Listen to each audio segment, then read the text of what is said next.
Hello and welcome to Nomega Computer Consultancy. My name is Manish and today's topic of discussion is Procedure Oriented Programming, जिसको short में हम क्या बोलते हैं POP। Student, आप में से बहुत सारे ऐसे बच्चे होंगे जिन्होंने अपनी लाइफ में कभी कंप्यूटर प्रोग्रामिंग नहीं करी होगी। मीन्स आप लोगों को अभी कोई भी आइडिया नहीं है कि एक्चुअली में कंप्यूटर प्रोग्राम डेवलप कैसे किए जाते हैं। इस सिचुएशन में प्रोसीजर ओरिएंटेड प्रोग्रामिंग को एक या दो लाइन में समझाना मेरे लिए मुश्किल होगा और आप भी एक या दो लाइन में प्रोसीजर ओरिएंटेड प्रोग्रामिंग को ईजिली नहीं समझ सकते। तो आप लोग को प्रोसीजर ओरिएंटेड प्रोग्रामिंग को आसान तरीके से समझने के लिए कुछ बैकग्राउंड नॉलेज की जरूरत होगी। उन सारे बैकग्राउंड नॉलेज को मैंने बहुत ही आसान तरीके से नेक्स्ट स्लाइड में प्रेजेंट किया हुआ है। तो आइए देखते हैं कि आपको सबसे पहले क्या जानने की जरूरत है। So you need to know first what is computer programming। उसके बाद ये आप समझेंगे कि अपने रियल लाइफ में आप प्रॉब्लम को किस तरीके से सॉल्व करते हैं।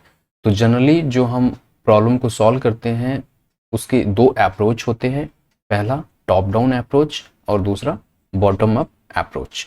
So after understanding these topics you will be able to understand procedure oriented programming easily।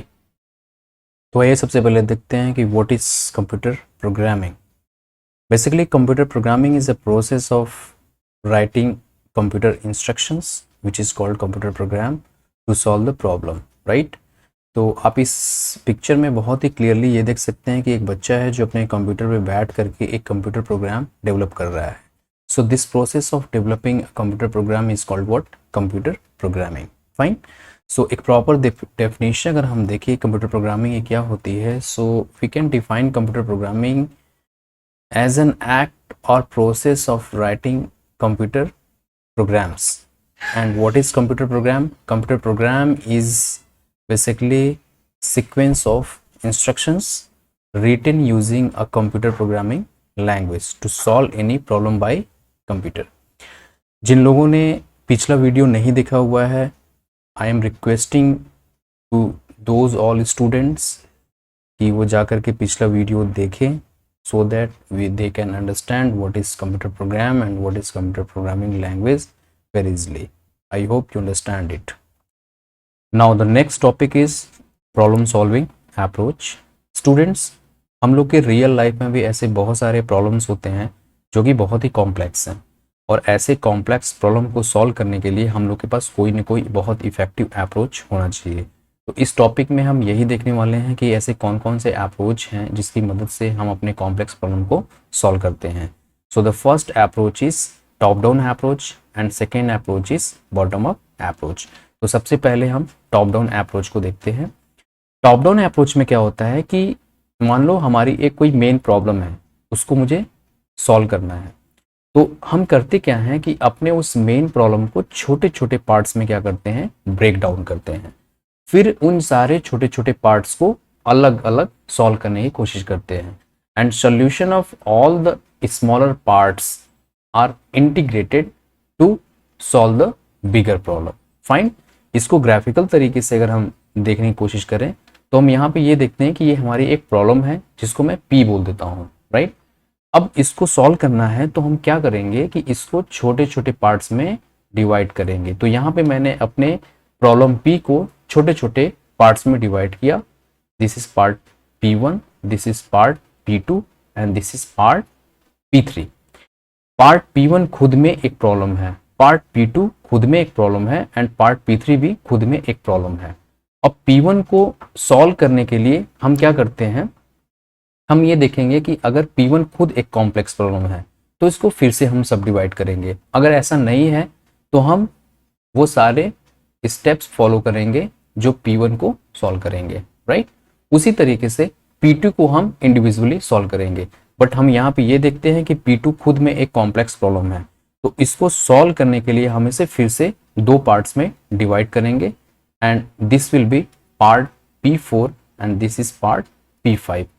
P4 को हम यहाँ पे सॉल्व करेंगे, राइट, एंड P5 को भी यहाँ पे हम सॉल्व करेंगे क्योंकि ये दोनों हम ये मानते हैं कि कॉम्प्लेक्स प्रॉब्लम नहीं है, इसको इजीली यहाँ पे सॉल्व किया जा सकता है। उसी तरीके से P3 को भी हम यहाँ पे सॉल्व करेंगे। तो आपने अगर ध्यान से देखा है तो आपको ये बात समझ में आ रही होगी कि solution of P4 and solution of P5 will solve the P2 problem, right, and solution of P1, P2 and P3 will solve the bigger problem which is main problem. तो टॉप डाउन अप्रोच में ये होता है कि आप solution top से find out करना start करते हो, धीरे धीरे अपने प्रॉब्लम को ब्रेक डाउन करते जाते हो और सॉल्व करते जाते हो। That's why this is called top down approach. Theoretically अगर हम इसका डेफिनेशन देखें तो हम ये बोल सकते हैं कि this approach is a problem solving technique that systematically breaks a complicated problem into smaller, more manageable pieces. If any of these sub-problems is not easier to solve, then we further divide the sub-problem into smaller parts.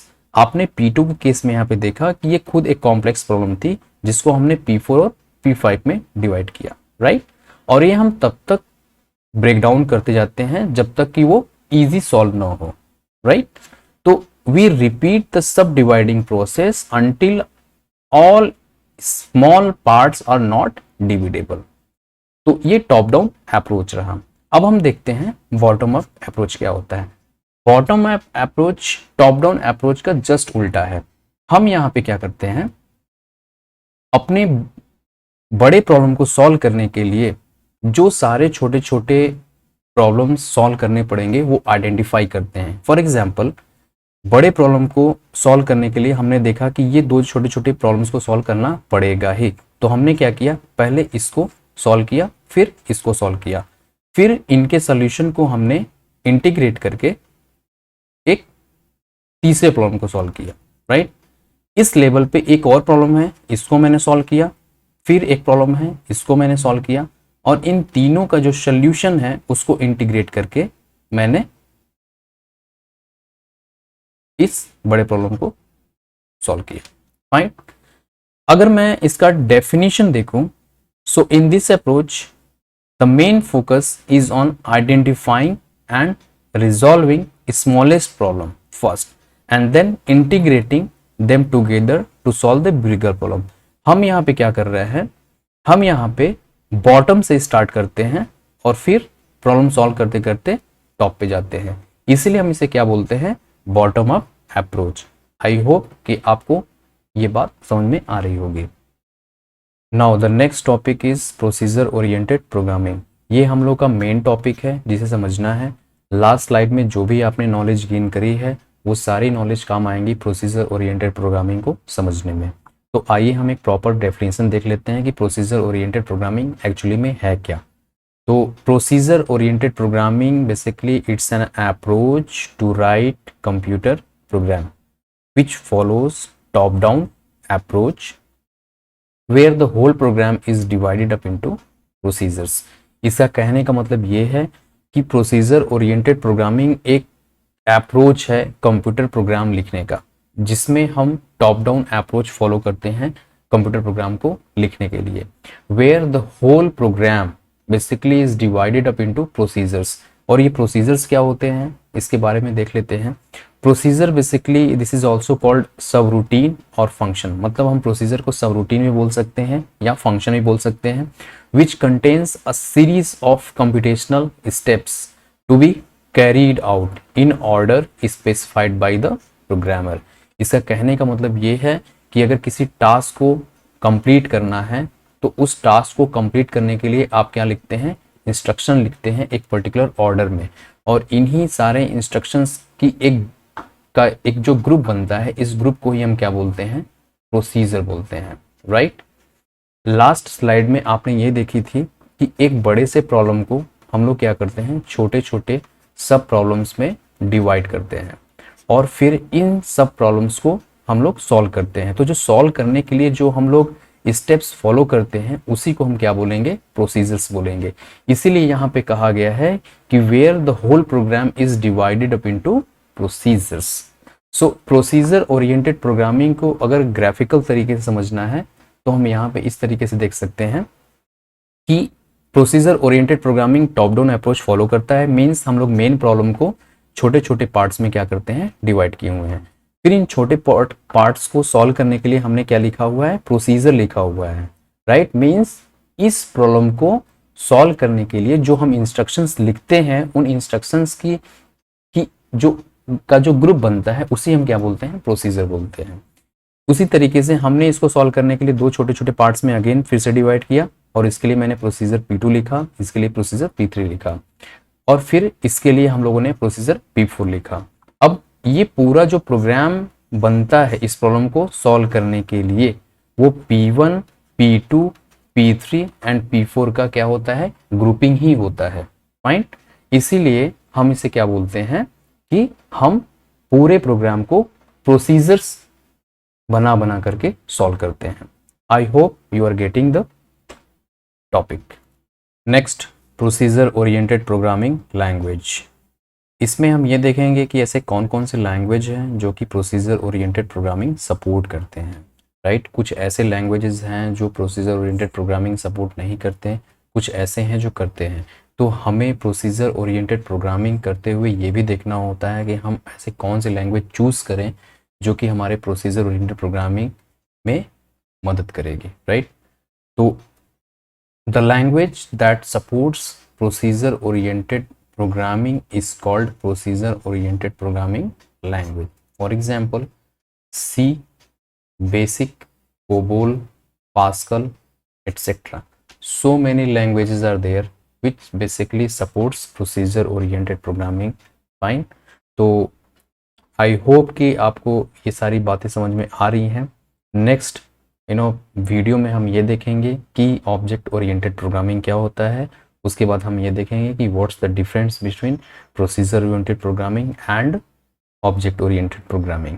So I hope कि you grab all the concept. Thank you.